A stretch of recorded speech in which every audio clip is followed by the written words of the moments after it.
Hey, what's going on, everybody? This is Tyrone back with Tech Life.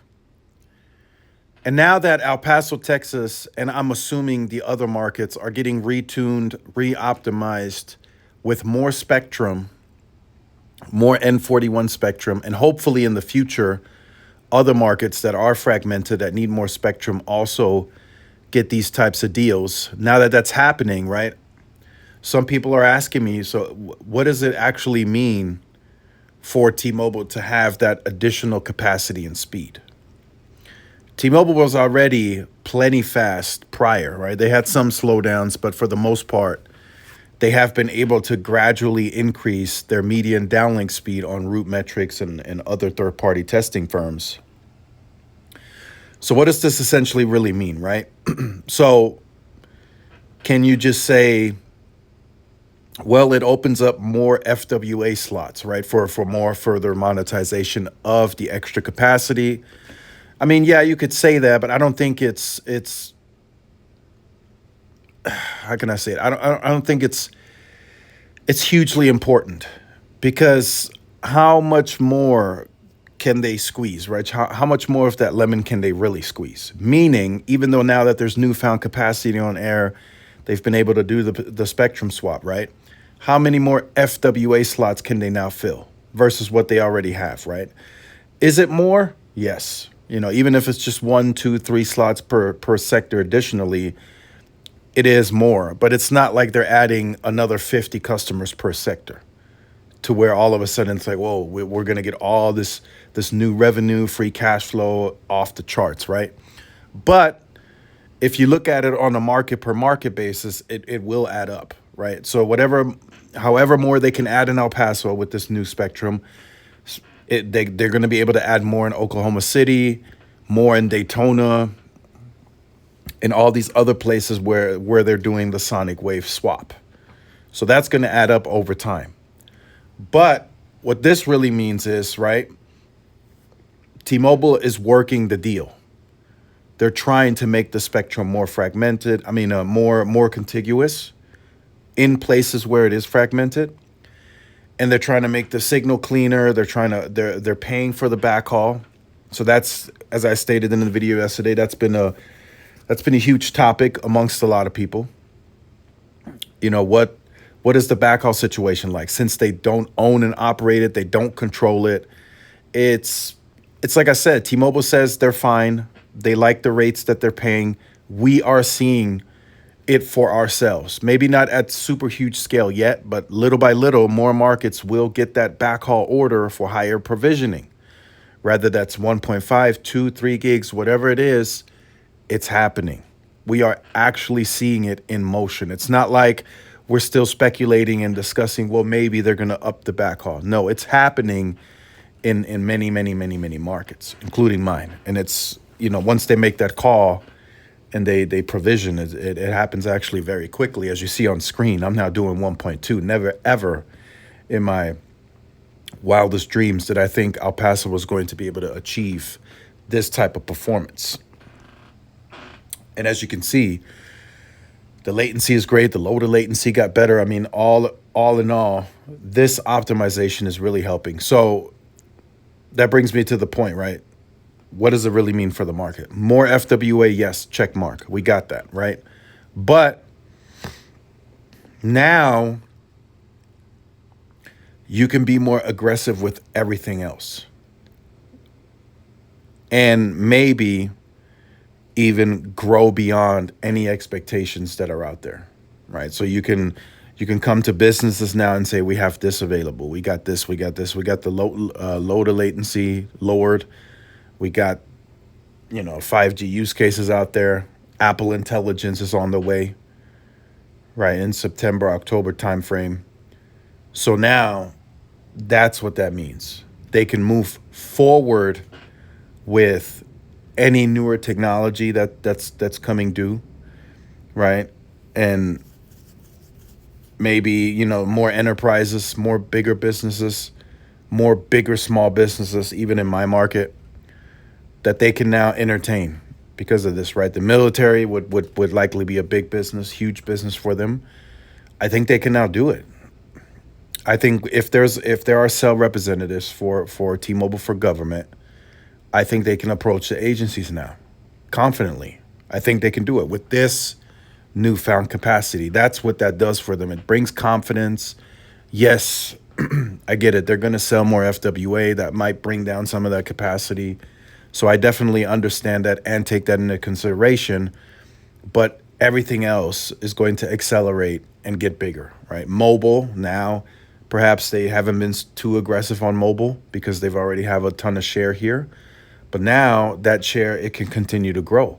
So maybe now, right, they start the local marketing again. Maybe they start billboards, all that good stuff, right? They haven't been doing that. I'll be very honest. T-Mobile has been advertising aggressively from a national perspective. But locally, here, they haven't done much. The most aggressive on that front, right, investment-wise, has been AT&T. Right, two different countries, one network. I mean, I've seen that billboard all over El Paso. So that's something that T-Mobile will definitely look at, right? Right now, we have to get past this retune. So it's happening, right? But we have to get past the retune, further optimize, get the spectrum on all sites. If it's not already on all sites, get the backhaul situation squared away. And then you go in and get everything else moving, right? All the moving parts now have to get moving, big motion, so you can start aggressively targeting other businesses that you previously wouldn't have, even entertained because of the spectrum position, right? You had 80 megahertz available, 40 by 40. You were already very well into, selling FWA. Then you increased it to, see, we started at 40 megahertz for those of you who are not aware. El Paso started N41 at 40 megahertz, one carrier. Then they bumped it to 80, but it was still aggregated 40 by 40. So then more FWA slots, a few more, some businesses, but now that 80 is contiguous and they added another contiguous 60. They're aggregating the two, but as you can see on screen, the results are, speaking for themselves. So we'll see what happens. We'll see how aggressive T-Mobile truck rolls the market. I want to see now. I want to be able to report 6 months from now, hey, I'm seeing billboards, because everyone else is getting aggressive, right? Verizon is doing their rebrand, right? All the stores, I assume, at some point here are going to get the new signage, new colors. So Verizon is aggressive, and they have 160 megahertz of C-band in this market. AT&T has 120. T-Mobile now 140 plus 40 C-band plus the AWS to PCS, the other AWS. They got 1 and 3. I mean, they have a lot of spectrum to play with. So lots of competition from T-Mobile. Fairly good density, right? Well, not fairly. They're dense, but comparing them to Verizon is denser, but seems to maybe become a problem for them, I'm told. Even if you're in a good RSRP, I'm told they're so dense now that signal to noise ratio is becoming an issue. So you're in a, just for those of you who are really into the wireless tech, if you're in an 75 to 80 RSRP area, that's usually 5 bars, great signal. All the technologies kick in, right? 1024 QAM, that's coming. 4x4 MIMO, all that kicks in at that range, right? But with a bad signal to noise ratio, I have been told, you're sitting at 2 to 3 bars at an 80 RSRP. That's you're kind of taking the good with the bad, right? The density is good, but the bad part is here you're dealing with a lot of signal to noise ratio because of all the signals that are crossing each other with the sites. So T-Mobile is not that dense yet. They don't have that issue. And with the spectrum holdings now, I don't know if they will. Right? Their plan, their strategy, they moved to remove DoD from the market, 20 megahertz, right? They gave it to Sonic Wave.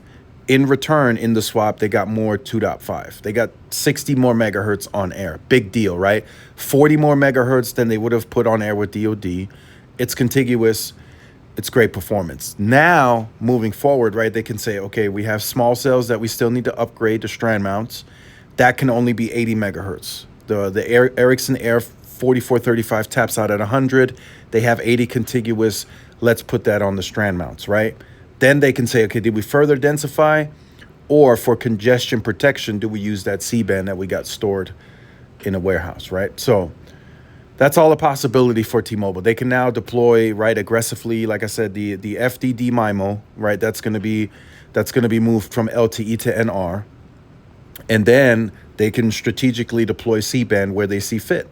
They can invest into that. I don't know if it will be a market-wide deployment, but now they don't have to worry about the dual band radio, right? The heavier antenna, so that's less weight on the site.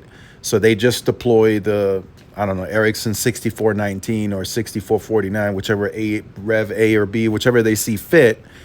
And now they can just deploy one additional panel onto the site. That's less weight. So it was all in all, for those of you who stuck around to the end of the video, it was a smart move by T-Mobile. The swap, initiating the swap, getting more spectrum on air with equipment that's already on sites. And now the next part of the deployment, right? Your panel is not going to be as heavy because the dual band radio panel that Ericsson is making, right, for C-band and DoD on the same panel, it's about 20 to 30 pounds heavier versus the C-band panels that are out in the market today. And you would have to deploy that on sites, might cost some increase in leasing and et cetera. So T-Mobile doesn't have to worry about that, right? Is there going to be some added weight because of an additional panel? Yes. But T-Mobile still has panels on sites, for those of you who are familiar, that can be removed. So the weight should balance out. Like on some sites here, believe it or not, they still have the band 12 panel up, the LTE Air 21 and 32. So they can remove to kind of balance that out. So it's all, I mean, T-Mobile's playing the game here. They're playing it very well. They're playing it strategic. They're playing it in winning fashion, and they're trying to do everything they can. Now they're going to branch off into fiber. We'll see how aggressive they get early fall when they present to the market, but it looks good, right? It's looking good. They're heading down a great path, and we'll see how performance increases in the future. So let me know your thoughts in the comments for the longer video. Like, share, subscribe if you are new to the channel. Follow my social media outlets. This is Tyrone with Tech Live. See y'all in the next one. Peace.